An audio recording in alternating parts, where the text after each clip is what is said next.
Hi, everyone. Dan Eisner here from ZLC Employee Benefit Solutions. My passion is to work hard to find better ways for employee benefits. And I do this by partnering with finance and HR leaders in the market and by leveraging my relatively unique profile.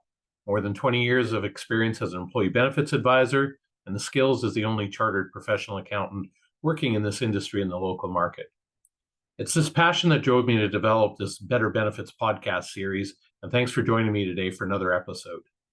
I'd like to talk about something that's been topical already for the past 5 years, but you're likely going to hear a lot more about it in the coming months.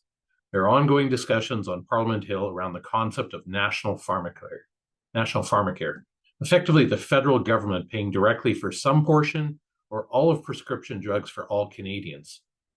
If that were to happen, there would be a significant impact to employee benefit plans. So how do you deal with that? As always, I'm going to give you my thoughts, but I'm really interested to know what you think. Also, if you like what you hear and want to learn more, be sure to hit the like button or follow me on my LinkedIn business page to be notified about other podcasts to come. Okay, let's get started. So over the past 5 years, we've been hearing more and more about the concept of National Pharmacare in Canada. The concept's been around for a long time, but it started to gain traction again after a House of Commons committee report in 2018. But more recently, it has become a key negotiating item supporting our national coalition government. And very recently, the new federal health minister said that legislation to implement a universal pharmacare program is supposed to be tabled this fall. Passing that type of federal legislation to create a national pharmacare program by the end of 2023 is actually a condition of the deal between the federal Liberals and the federal NDP as part of their coalition government. However, to meet that deadline, this legislation is going to need to go through a lot of steps before Parliament breaks in December. And by the way, the Liberals rejected the draft legislation proposed by the NDP, and the NDP rejected the draft legislation proposed by the Liberals. So I'm not too sure about how well things are going.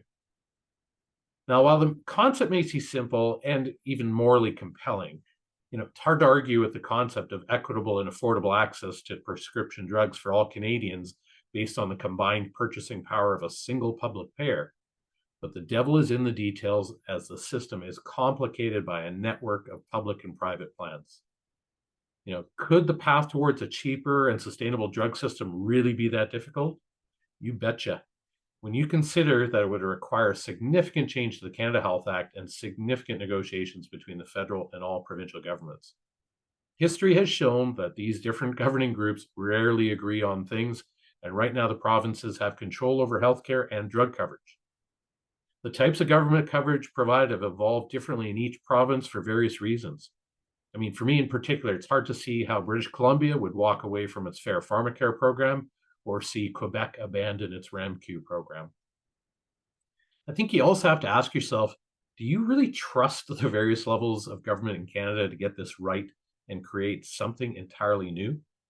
We can, arguably look at the National Dental Program that was launched in late 2022, and in my opinion, see that it's got lots of problems, and there's very little in terms of efficiencies and cost controls. National Pharmacare arguably would likely be 4 to 5 times the size of National Dental Care and much more complex. It's really important to note that group benefits plan sponsors have a major role to play and have a major stake in the discussions, but they don't appear to be at the table or even in the building. It's estimated that over 70% of Canadians have partial or full coverage through private benefits plans with their employers. That said, this leads to many of the perceived inequities in the system. What about the other 30% of Canadians? And what about the variations in coverage between the various employer plans? As well, we have a global inequity as Canada currently faces higher drug prices in general than other developed countries throughout the world. So it begs the question as to whether employee benefits plan sponsors and their employees would actually be willing to trade in the drug coverage they currently have through their own private plans for a universal drug care program. Would it be better? Would it be worse? Hard to say at this stage as the national program is very short on details. It's likely, though, that in my opinion, private plans are always going to have some form of, coverage to supplement any kind of government plan. And this is very similar to other areas of benefit plans that we already have. There are provincial coverages for paramedicals, vision, dental, etc., under various programs, and our group plans supplement those. Given that employee benefit plans continue to play a key role in attracting, retaining, and engaging key talent to run the business, would employers really want to give that up? As well, the combined costs of private coverage along with government coverage is really hard to estimate at this time. And let's be realistic, somebody is going to have to pay for this huge bill. And it's likely going to be funded by way of higher corporate taxes or a new payroll tax or some type of capital tax. Ultimately, if plan sponsors are looking for some kind of windfall to come out of any National Pharmacare program by essentially removing drug plan costs from an employer plan, they could be sorely disappointed. Even if this type of program results in lower overall drug costs in aggregate, would that be acceptable to private plan sponsors if they had to accept a lower level of coverage than they currently have? Given the slow process and lack of details, we all need to take a wait and see approach right now. But employee benefit plan sponsors can't lose sight of managing their current plans. Current drug benefits will continue to be the highest driver of plan inflation, while at the same time continue to be arguably the most valued part of the overall benefits plan. So plan sponsors, you need to stay current on these national discussions while they continue in the House of Commons, but don't be distracted from your current responsibility for managing your own benefits plan. Okay, now that you've heard my thoughts and opinions, let me know what you think. Was this advice helpful? How does this compare to what you're hearing from your current advisor or other advisors in the market? As well, I'm always interested to know if there are other current topics that you'd like to see me cover in future podcasts.